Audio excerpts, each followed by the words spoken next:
Mirë se erdhët në përballje podcast në telegrafi.com. Unë jam Muhamet Hairullah. Ku është Kosova sa i përket integrimit evropian? Ku është Kosova sa i përket relacionit me Bashkimin Evropian? Cilat janë hapat që duhet të ndodhin sa i përket procesit edhe të lobimit, edhe sa i përket aplikimit të Kosovës në Bashkimin Evropian? Por mbi të gjitha, çfarë po ndodh me fondet e dedikuara nga Bashkimi Evropian për Kosovën dhe për vendet e Ballkanit Perëndimor? Apo rrezikon dhe sa po rrezikon Kosova për të humbur këto fonde, kryesisht për shkak që vitin 2025, nuk po e themi ne, kanë thënë edhe zyrtarët nga Bashkimi Evropian, që procesi bllokues që ndodhe në Kosovë për shkak të zgjedhjeve të shumta, po edhe ky vit që nisi, ka rrezikuar dhe po rrezikon Kosovën drejt fondeve të Bashkimit Evropian që janë të dedikuara për Kosovën dhe për vendet e Ballkanit Perëndimor. Andaj për të diskutuar për këtë temë, unë sot jam së bashku me zotin Jeton Zulfaj, krye negociatori i Kosovës me Bashkimin Evropian. Zoti Zulfaj, mirë se po takohemi. Mirë se vjej, faleminderit shumë për ftesën, kënaqësi që jam këtu. Më vjen shumë mirë me diskutu, ka kohë që kam dashur me ftu sa i përket një teme të rëndësishme, sidomos nga ardha juaj në pozitën e re si krye negociatori i Kosovës me Bashkimin Evropian, por edhe për tema specifike që kanë të bëjnë me reformat sa i përket integrimit evropian.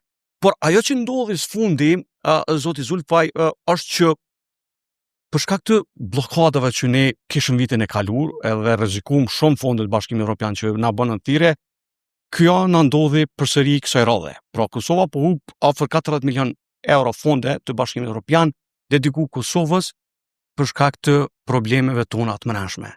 A mundesh më na shpjegoj fillimisht pse ndodhi kjo? Faleminderit shumë, është mundësi e mirë që të japim më shumë kontekst dhe informacion, siç e dini, pata një konferencë për një herë për media me Nikorik, kur skadoi afati i hapave të cilat ishin në periudhën shtesë apo në grace period që është në marrëveshje. Pra ka pas diku kanë qenë 13 hapa të cilët është dashur të zbatohen brenda 2 viteve. Dhe një vit ka qenë afat i rregullt, një vit afat shtesë. Dhe hapat të cilët nuk kanë arritur të zbatohen janë në kohë, le të themi në kohë, sepse përpjekja edhe puna që është bërë për të zbatuar të gjitha hapat është shumë e madhe, dhe unë i falenderoj të gjitha institucionet dhe gjithë zyrtarët që kanë punu, sepse vetëm në këta 3 muajt e fundit, se zikur janë bërë, tash janë bërë 100 ditë që ka marrë pozitën, e kemi marrë një 40 takime, e kemi funksionalizuar gjitha strukturat nga plani i rritjes, e që ka qenë një punë shumë e madhe me gjithë zyrtarët, qindra zyrtarët të shtetit, kemi taku për të ringjallë dinamiken, sepse pa hyrë në fuqi zyrtarisht plani i rritjes, nuk ka mundur të bëhet funksionale as pozita jam si koordinator kombëtar. Pra s'kemi mujtë të bëjmë takime zyrtare sipas procedurës, cilat Bashkimi Evropian i llogarit si punë. Dhe në këta 6 hapa, 5 prej tyre janë ligje që duhet të miratohen nga kuvendi, sigurisht ka edhe 9 hapa. Janë 111 hapa në agjendën e reformave dhe diku rreth 309 hapa si akte nënligjore, veprime, dhe mos harrojmë, janë 18 institucione, janë drejtësia, është agjencia antikorrupsion, ka agjencione të pavarura, është kuvendi, është veprimet të qeverisë, pra ka shumë institucione të cilat duhet të kryejnë reforma. Dhe është edhe një strategjia kundër krimit të organizuar, e cila sipas ligjit të qeverisë duhet të aprovohet nga qeveria në funksion të plot dhe jo si qeverinë e detyrë. Pra nuk mund ta bëj qeveria në detyrë. Nuk mund ta bëj. Ajo që kemi bërë ne ishte kjo për hapjen e fundit të konfiskimit në llogaria që e hapi thesari, ajo pat me vendim të qeverisë. Pra hapja fondi i konfiskimit ishte pjesë e strategjisë kundër krimit të organizuar, por ishte nën hap. Qeveria bëri nën hapjen, por nuk mund ta bënte strategjinë për shkak që duhet të jetë qeveri me kompetenca të plota. Pra e shihni efektin për njerë, mund ta bënte sikur të ishte qeveri me kompetenca të plota, mund ta bënte edhe këtë hap. Ndërkohë që sigur kuvendit funksiononte jo vetëm në prill, po funksiononte deri tash, shumë ligje, po për mos të thënë të gjitha ato që ishin pjesë në këto 5 hapa, të gjithat mund të kaloshin. Për t'i kujtu bile 2 ligje për energjinë dhe energjinë elektrike nga ministri Artani Rizvanolli u patën dërguar në kuvend gjatë kohës së prillit, sepse Në kushtet kur kuvendi në vend që funksionoi 12 muaj, funksionoi shumë shkurt. Ne po bëjmë gjithçka që ta shfrytëzojmë atë moment sa funksiononte kuvendi, një mobilizim i hatashëm për të shfrytzuar atë pak kohë që dha në dispozicion pastaj gjykata kushtetuese dhe u dërguan disa ligje duke përfshirë edhe 2 ligjet që ishin për SEPA, mos harrojmë SEPA, zona për kryerjen e pagesave, zona Single European Payment Area, domthonë zona e vetme ose unike për kryerjen e pagesave, e ku nga remitancat që dërgon diaspora dhe nga transaksionet që kryen bizneset tona. Oda ekonomike gjermane llogarit që ofër 60 milion euro janë kostot, e të cilat reduktohen në momentin kur bëhemi pjesë e SEPA. Të 2 ligjet shkuan në kuvend. Dhe njëri kaloi, ai për shërbimin e pagesave, ky për financimin kundër financimit të terrorizmit dhe shpërlarjes së parave nuk kaloi. Arsyetimi i keq që po kërkohet që të kalon me procedurë të shpejtë. Mirë po, në kohën kur kuvendi nuk do të funksionojë 12 muaj, por vetëm 1 muaj, sigurisht se gjërat duhet përshpejtuar. Nëse nuk duam që të humbim mjete nga plani i rritjes. Dhe mendoj që këtu ngadalësimi, le të themi, në kryerjen e reformave duhet të adresohet shumë kuvendit, blokadës që ka ndodhur në kuvend komplet vitin e kaluar. E shpjegum nashta te pjesa e parë, tash ajo që është shumë e rëndësishme, zoti Zulfaj, pak për me shpjegu, e kuptoj këtë pjesën e procesit me qëllimisht lash me shpjegu për publikun, për procesin që nuk e din njerëzit e kanë pa shifrën, e kanë pa konferencën e juaj, la shumë përshtypje. Humbja, ne kemi diskutu, njerëz që e njohin procesin e integrimit, i din rregullat, për ata e kuptojnë esencën, po unë po flas për masën e përgjithshme në Kosovë. Tani kjo humbja e 40 milionëve nga plani i rritjes, pse ndodhe? Saktësisht nëse muj me shpjegu për njerëz. Atëherë, plani i rritjes është lëshuar kështu si njoftim 2023. Në 2000 deri në verën e vitit 2024, Kosova ka qenë e para e cila e ka përpilu agjendën e reformave. Dhe ka qenë të jetë rëndësishme. Ne kemi qenë parët në rajon. Pse është të jetë rëndësishme? Janë 111 hapa dhe 300 hapa, të cilat e kanë marrën okej për Bashkimit Evropian si dokument i cili është përgatitur mirë. Kjo në kontekst të antarësimit është shumë e rëndësishme sepse tregon që kapacitetet e Kosovës për të përgjigjur shpejt kërkesave të BE-s në antarësim ekzistojnë. Pra qeveria në 2024 e ka përgatitur në kohë rekorde agjendën e reformave. Edhe më lejo të them më që njëjtë siç e kemi përgatitur agjendën e reformave në kohë, njëjtë do të ishim të parët që do të kryenim të gjitha hapat në kohë pa pas nevojë për hapa për kohë shtesë, sepse Çka nuk u bë rrugës, se kjo është tema, çdo s'po kupton njerëz. U bloku e para, nëse mund më shpjegoj procesin. Procesi kështu, në nëntor të 2024-s ka shku plani i rritjes i kishte 2 marrëveshje të cilat duhet të ratifikoheshin. Të kaloshin qeveri, pastaj të ratifikoheshin nga kuvendi. Marrëveshja për instrumentin, që është Facility Agreement, edhe marrëveshja për kredin, Loan Agreement. Të dyja duhet të ratifikoheshin. Qeveria e dërgoi në nëntor të 2024-s marrëveshjen për instrumentin, sepse ishte kalu procedurat nga Komisioni Evropian dhe na u kthy e dërgua më njëherë. Marrëveshja për kredin, Komisioni Evropian nuk e kthei deri në mars të vitit 2025. Ju e dini ne ishim shumë të zgjedhën 2024. Pra, nuk ishte mundësia që të dyja të dërgoheshin në nëntor 2024 sepse nuk ishin gati edhe nga Komisioni Evropian. Dhe në 2025 ju e dini, kur u kryen zgjedhjet e shkurtit të vitit 2025, ne hym në një proces ku në prill nuk arritëm deri në fund të vitit, nuk u arrit që të krijoheshin institucione funksionale. Në një kohë se kishëm kuvendin, ju kujtohet, u vonu për të provu ajo që dihej. që kryetari i kuvendit i takon grupit më të madh parlamentar. Kjo dihej. Pra, për çështjet për kështu pak. Për çështje politike të brendshme të punëve tona, na i kena humb 40 milionë euro tani. Absolut, do më thonë për çështje të mungesës së funksionimit të kuvendit, sepse janë ligje. Që duhet më miratu në kuvendin e Kosovës dhe segmentzon hapin. Po. Dhe tani, kush e ka fajin për këto? Sepse, shiko, zoti Zulfaj, unë një me gjatë, e di ke qenë në shoqëri civile gjatë, kom po shumë analiza gjatë tyre ditëve, kanë filluar edhe kritikat, për shembull, kryetari i Prishtinës, zoti Përparim Rama, e poshtë kishte kritik të ashpër sa i përthet qeveria bllokuese, qeveria e masave, qeveria që pi hub fondet e BE-s, ka pas mendime opozita zakonisht ka thonë që pushteti, lëvizja vendimendose nuk ka rrit gjatë kësaj periudhe me shty procese përpara. A është kështu? Unë mendoj se kryetari i Prishtinës nuk e din. Do të thonë nuk din çka po flet, sepse nuk e njeh as procesin e integrimeve, as procesin e ligjbërjes, as nuk e njeh reformat të cilat janë në planin e reformave. Nuk e din? Nuk i din. I lexon sa ka mësimi. Do shta i lexon edhe si kupton.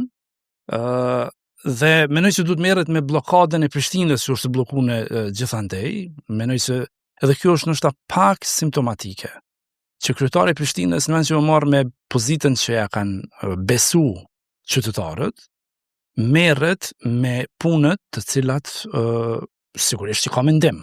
Por si profesion e si zotim, besoj që nëse ishte duhet përpunu për Prishtinën, do të ishte aq i zënë, sa s'kishte pas kohë me marrë me çështje. Jo, veç ai pëton në relatorin që qeveria po mblokon mu, po çe këta bllokues, kush ka bllokues? Po qeveria nuk po e bllokon atë, dhe në anën tjetër qeveria nuk i ka bllokuar asnjë prej proceseve. Qeveria, se prandaj edhe mendoj që është rëndësishme të shpjegohet.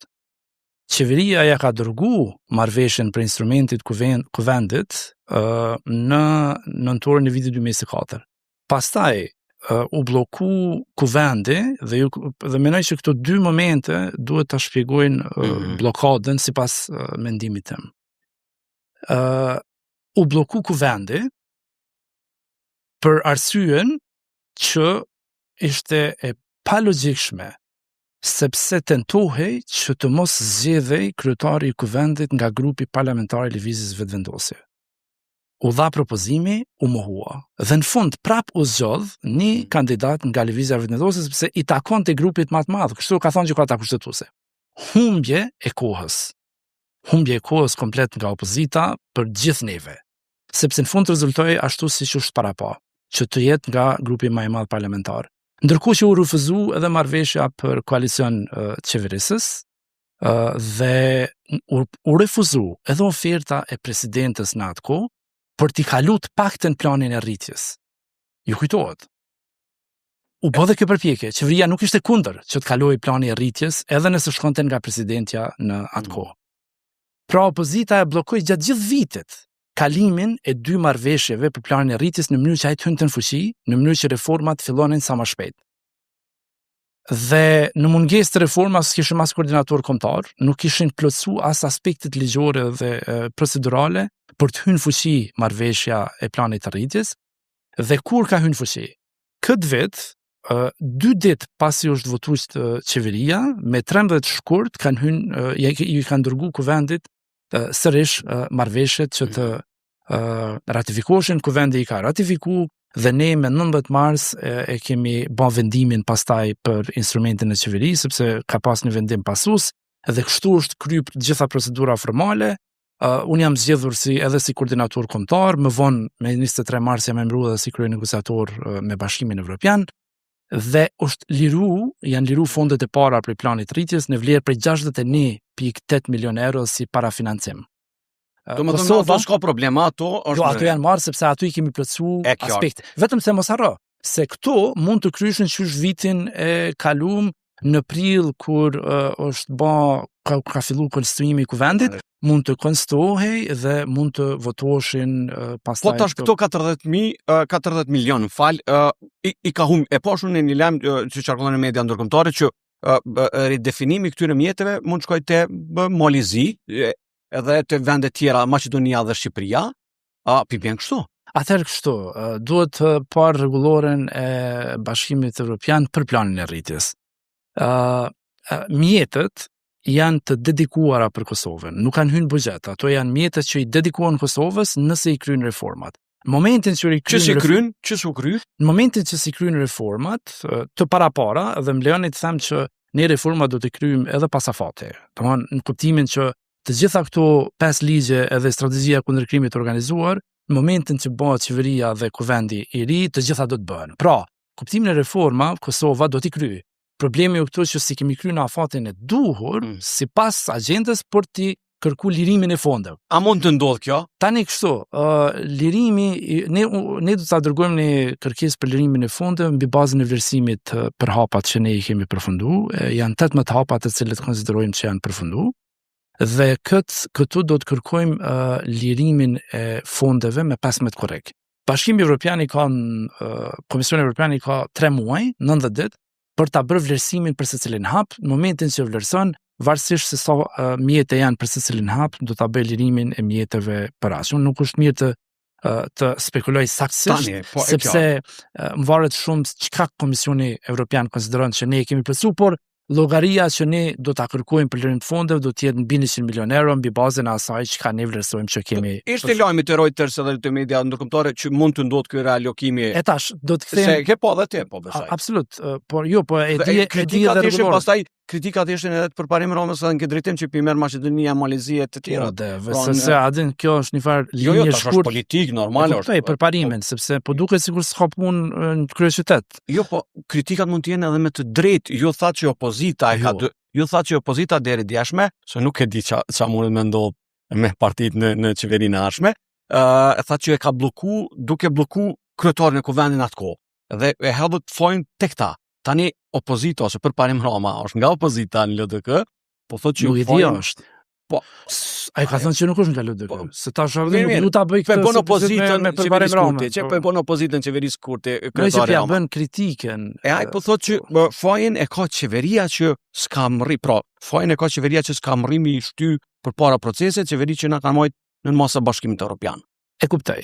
Problemi i përparimit është që krejtja kanë fajin, veç ai s'ka faj. Nuk i ka faj kërkush që nuk arrin as trafikun me zgjedh që një mandat e sa i ka. Prishtina ka shumë problem me trafik. Edhe krijon ndotje të brenda qytetit, intercity që thirret, intra-city. Pra, ndotja që është jashtëzakonisht e dëmshme për shëndetin e qytetarëve të cilët jetojnë në Prishtinë. Dhe preparimi do duhet ta kishte këtë prioritet. Por sigurisht që i ka përzi prioritetet, ndoshta për shkak se ju ka përzi edhe pozita cilën e ka. Edhe s'pedin në fakt ta është subjekt apo nuk është subjekt, është qytetari i pavarur. Pra nuk është kritika konstruktive, nuk po mendoni. Janë kritika, janë ankesa për ta hedh fajin për mungesën e dështimeve që i kanë kryeqytet. Por kjo është çështje, unë s'kisha fol tash për këtë. Unë kështu e shoh, mendoj sepse nuk i ka diturinë për këtë çështje në vlerësimin tim për ta bërë kritikën komplete. Sepse edhe supozoj që do shumë i nxanë, do duhet ishte i nxanë me punë të kryeqytetit për të pas kohë më marr me planin e rritjes. Po ka mundësi që vetë titullin e ka dëgju. Tani kështu, ajo që ne e kemi përpara, janë 13 hapa të cilët ishin me afat të 30 qershorit. Kjo kaloj. 6 prej këtyre hapave, si thash, ne megjithatë do të shtyjmë përpara. Por kemi edhe afatin e 31 dhjetorit. Dhe prap kërkohen veprime nga kuvendi. Ato që kanë varen nga qeveria, ne do t'i bëjmë. Por mos harroni, blokada e kuvendit, si thash, duhet shihet nga këto 2 momente. Vjet na hopën me kryetarin e kuvendit dhe me faktin që nuk donin koalicion qeverisës pastaj, dhe na dërguan zgjedhje, i hupen zgjedhjet. Na hupen kohën, gjithë neve si Republikë e qytetar, duke e blloku kuvendin, po në fund i hupen edhe zgjedhjet. Kur i humben zgjedhjet, prap e bllokun kuvendin, tash jo për kryetar të kuvendit, por për presidentin. Momenti tjetër i presidentit është që unë kisha shpjeguar me këtu 2 momente tjera që në ne nuk i pranun figurën konsensuale të zonës së nderuar Feride Rëshiti, ndërkohë që nuk I pranuan as ofertën që kryeministri, presidenti I lëvizjes vetëvendosje edhe lëvizja vetëvendosja u patën bërë për ofertat e tyre. Pra nuk I pranuan as ofertën për ofertat e tyre që t'i japin 3 emra për president konsensual.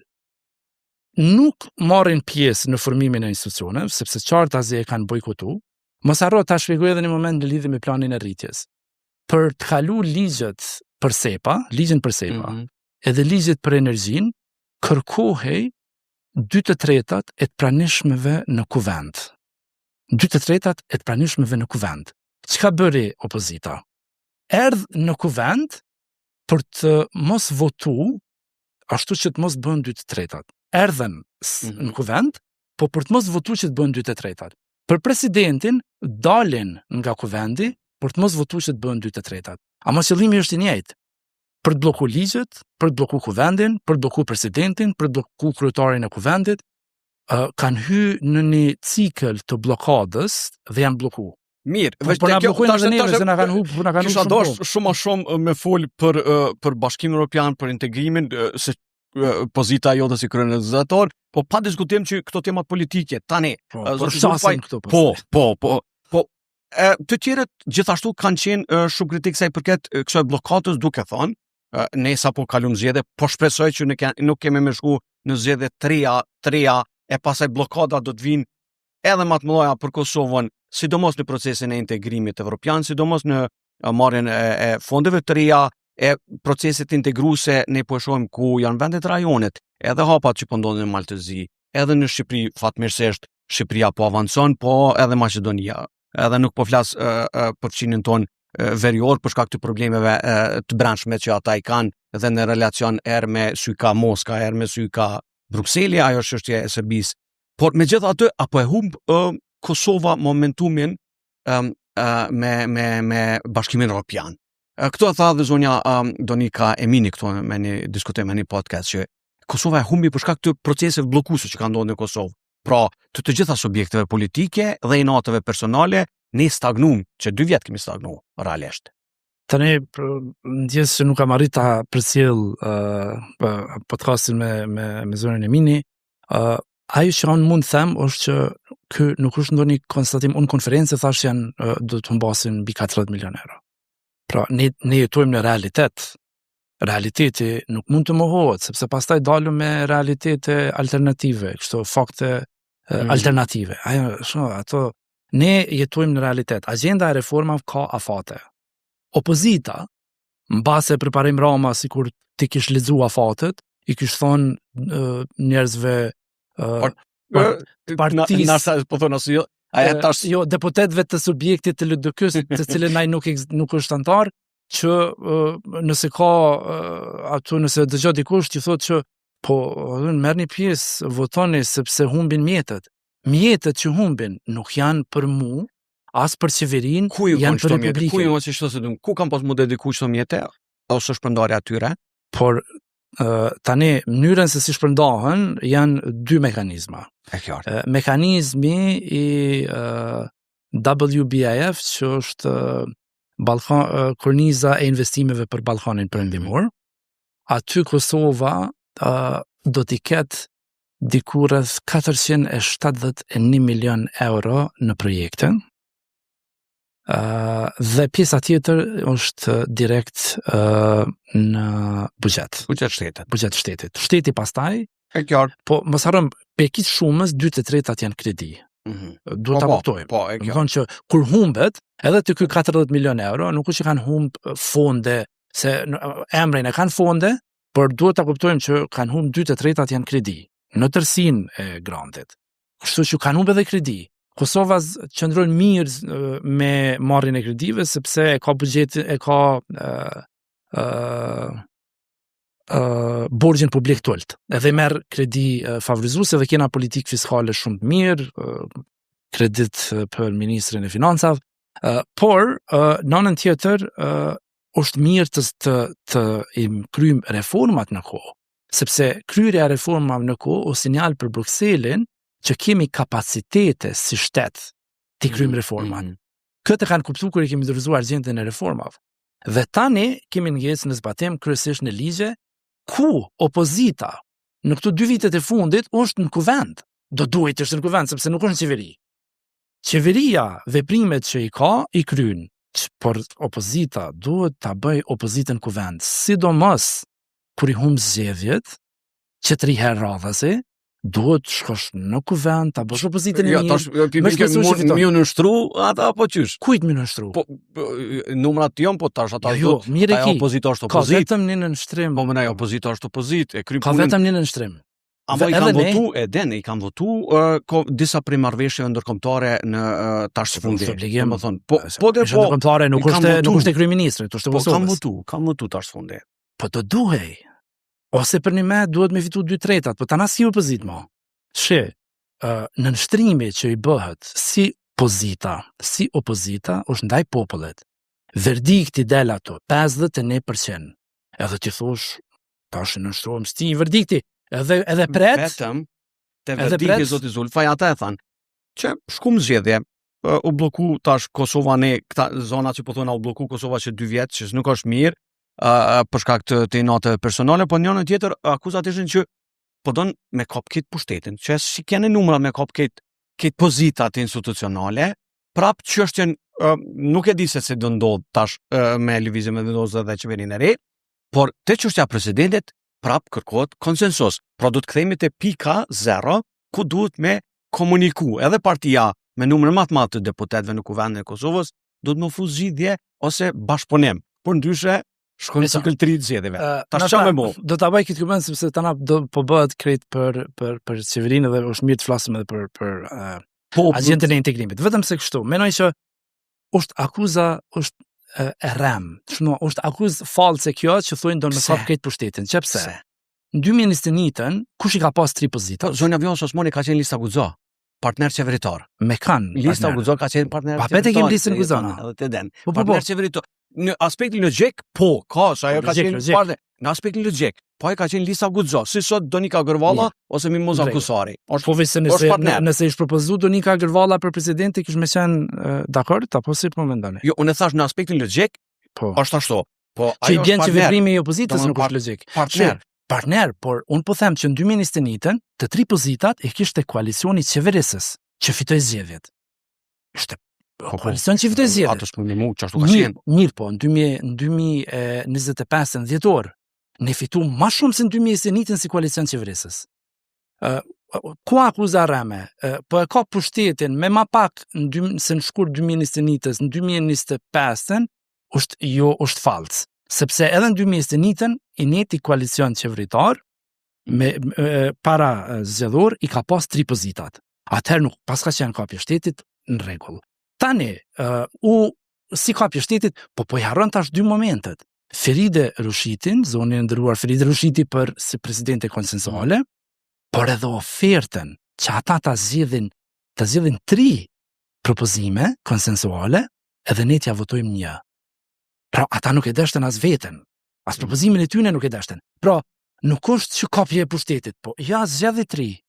Pse? Me do ta shohim tani, se tani tash jemi në një proces tjetër të ri, edhe po dolem te pjesa e fundit për mbyllim çata, me faktin që koha e humbur është sepse s'kan pranuar me lujt rol aktiv si qytetar, si deputet, si subjekt politik. Nuk është e vërtetë qëndrimin e juaj. Ky është qëndrimi juaj, po qëndrimi të tjerëve, zoti Zulfaj, duhet ta kuptojmë edhe ata qëndrime tjetër po thonë që për shembull, Alianca për Armën e Kosovës sot na kanë s'na kanë thirrë hiç, s'na kanë llogaritë hiç.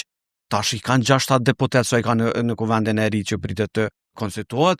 Por ajo çfarë po kërkohet edhe çfarë kërku është një farë lloj bashkëpunimi, sepse përmes zgjedhjes çështjen e presidentit e qartë shpjegimi i anës juaj. Po në anën tjetër ne kemi edhe qëndrimet e të tjerëve, partive tjera.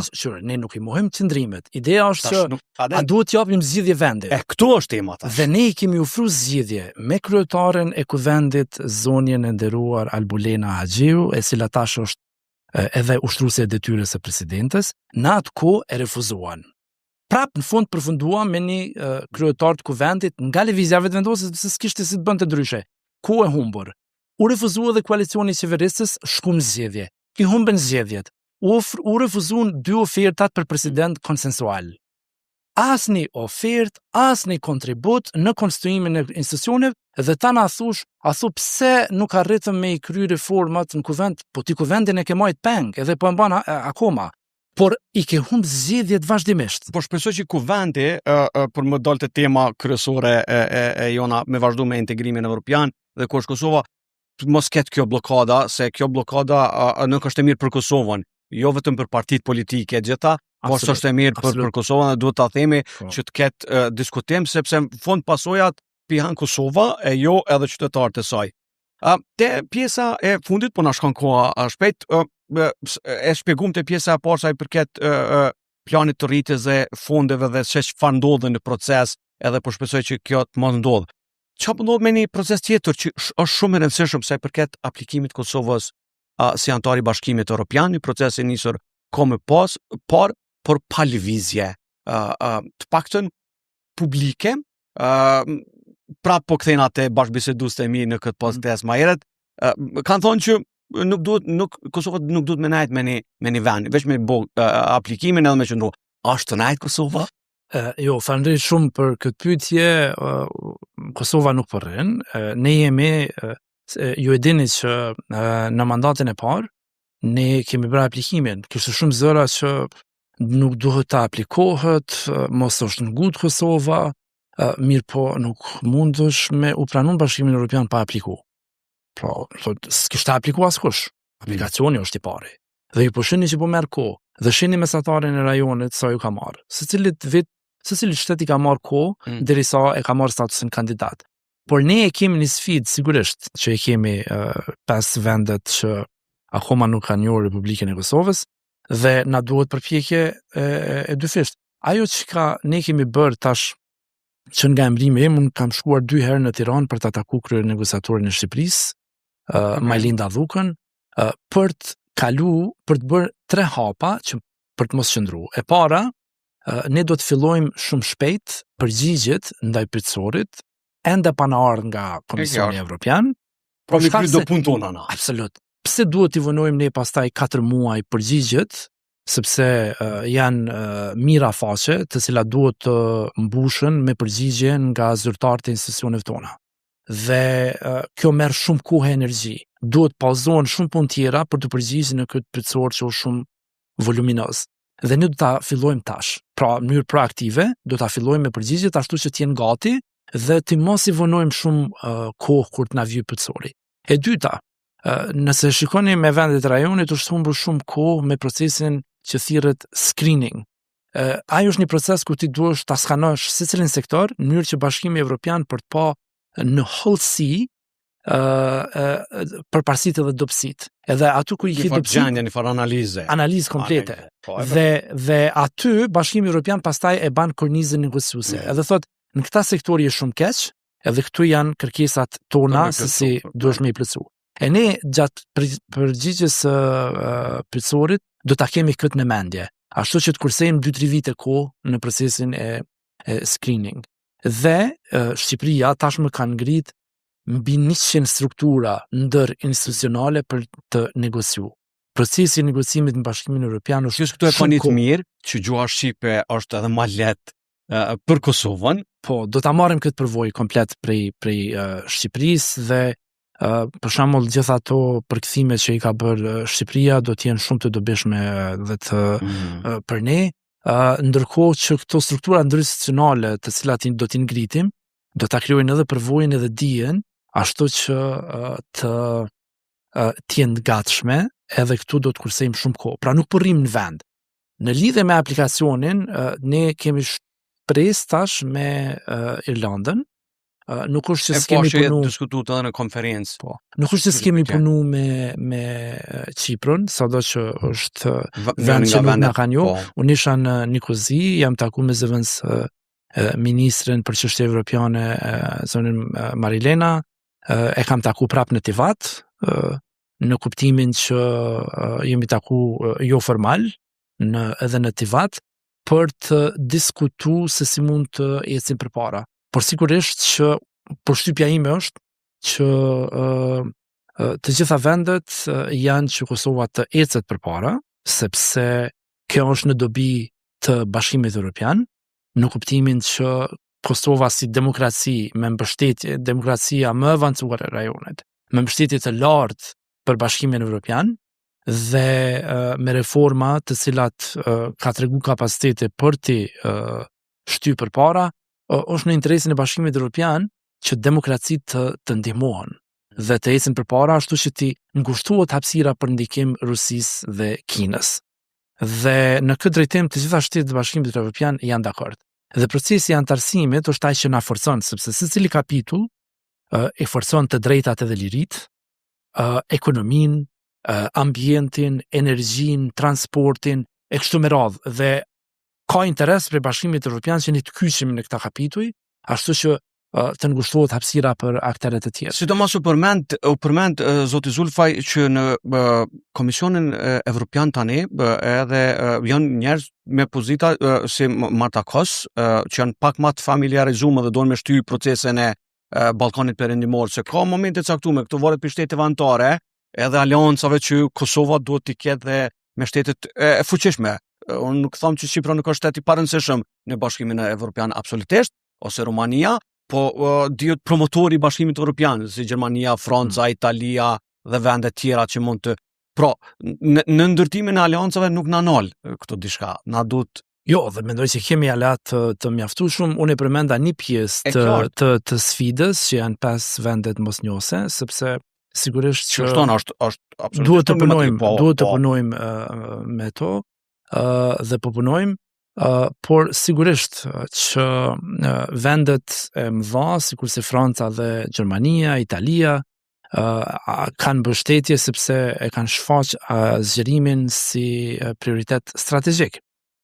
Tani këtu është pjesa tjetër e aspektit politik, sepse antarësimi në Bashkimin Evropian ka aspektin e meritokracisë, të reformave dhe çështjeve teknike, dhe aspektin politik. Që lidhet me dialogun, pastaj absolutisht në rrafshin ton nuk mund të mohohet kjo që normalizimi i marrëdhënieve me fqinin ton verior është pjesë e monitorimit, le të themi, në këtë drejtim.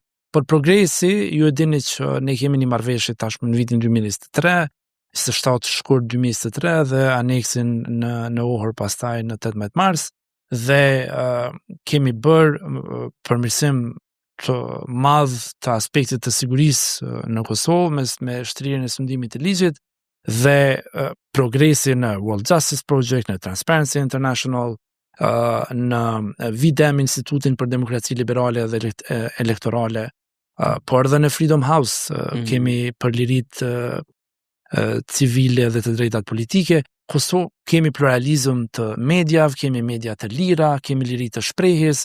Dhe këto janë indikatorë të cilët Bashkimi Evropian i sheh në një shtet në imazhin e vetvetes. Pra sepse BE-ja është një pjesë e komunitetit e cila i mbron këto të drejta. Krahasuar me vendet e rajonit, ku është Kosova, sepse dorën zamër viteve të fundit kemi parë Shqipërinë ka avancuar jashtëzakonisht shumë. Mali Zi është të thonë nga zyrtarët e Bashkimit Evropian çdo ditë më shumë që Mali Zi është duke avancuar dhe mund të jetë ndër vendet e para që mund të arsohet. Kjo i bie që në një të ardhmet ardhmet Kosova e ka natën në shtetin e saj, por antarësohet me shtetet të NATO-s në kufi. Gjithashtu i bie që Kosova në një të ardhmet të afërt do të ketë antar në kufi shtetet të Bashkimit Evropian. Po. Ne shpresojmë shumë që Shqipëria dhe gëzohemi çdo avancimit të Shqipërisë. Kështu janë dy në një rrafsh, si thash, është aspekti politik, në cilin është edhe geopolitik, por janë edhe çështjet e hapura, si thash, që shtetet kanë. Ju e keni parë se si Maqedonia Veriut ka disa çështje politike të cilat e kanë mbajt prapa. Ne kemi kërkuar që të vlerësohemi në meritën tonë dhe të mos na mbajmë brapa mungesa e vullnetit të Serbisë për normalizim. Nëse ata nuk duan që të normalizojnë marrëdhëniet, ne nuk duhemi të mbahemi peng për këtë. Por edhe Finlanda e Suedia hynë në NATO, sepse zgjerimi por aspekti geopolitik e vërtet. Dhe ne ajo që besoj që qytetarët ton e din është që përmirësimi i kualitetit të jetës ndodh në Kosovë. Pra, antarësimi në Bashkimin Evropian për ne kuptohet si përmirësim i mirëqenjes, i kualitetit të jetës, përmirësim i kualitetit të ajrit, ujë i pastër, energji e qëndrueshme e pastër, transport publik funksional, paga të mira dhe mirëqenje në Kosovë. Ky është për ne procesi i antarësimit. Dhe mendoj që këtu, me zhvillimin ekonomik që e kemi si trajektore, që s'ka qenë kur në 4% në këto 5 vite, dhe me avancime tjera që kemi bërë, jemi në rrugën e duhur. Por, mos harrojmë, procesi i antarësimit në Bashkimin Evropian është proces gjithshoqëror, gjithshtetëror. Ka rol e funksion e përgjegjësi për secilin, duke përfshirë edhe gazetarët, të cilët duhet të kërkojnë llogari siç po e bëni. Pra, secili qytetar e ka rolin e vet dhe mendoj që vetëm kur kështu ta shohim edhe agjendën e reforma, që çka po mungon nëse është kuvendi, të drejtojmë syt ka kuvendi dhe të kërkojmë përgjegjësi. Si ta kemi kuvendin në momentin që do ta kemi edhe kur kemi duhet me kërkos kikun drejtuese, s'po ka kush me këtë përgjigje. Për shkak faleminderit shumë zoti Zulfaj për këtë diskutim edhe mbi të gjitha për një sqarim të një teme shumë të rëndësishme e nesër me planin e reformave të rritjes dhe fatkeqësisht humbjen atyre fondeve për Kosovën, por në anën tjetër procesin e integrimit të Kosovës që është jashtëzakonisht shpesh herë po na meci tim dytësore, tretësore, e di të gjatë të përcjell vetë këtë fushë për shkak të rrethanave politike që po na ndodhin në Kosovë, e temat që janë shumë të rëndësishme po na mesin anar. Por shpresoj që kemi pas mundësi të diskutojmë më shumë për këtë tema. Faleminderit shumë për ftesën, unë smoj shumë ftesën edhe mundësinë për të folë sa më shumë për këtë temë. Antarësimi në Bashkimin Evropian do të jetë agjenda kryesore, prandaj edhe mendoj se sa më shumë që flasim në mënyrë përballësore për këtë, do të informohen edhe qytetarët sa më mirë për problemet edhe sfidat që ekzistojnë përpara, por edhe për përgjegjësit e përgjegjësitë që do duhet të kërkojmë pastaj. Faleminderit shumë. Shkruajtëroj ishte kjo e tëra sa i përket përballje podcast të temës së sonte me shime në temën e radhës, e cila do të jetë pas një javë. Faleminderit shumë.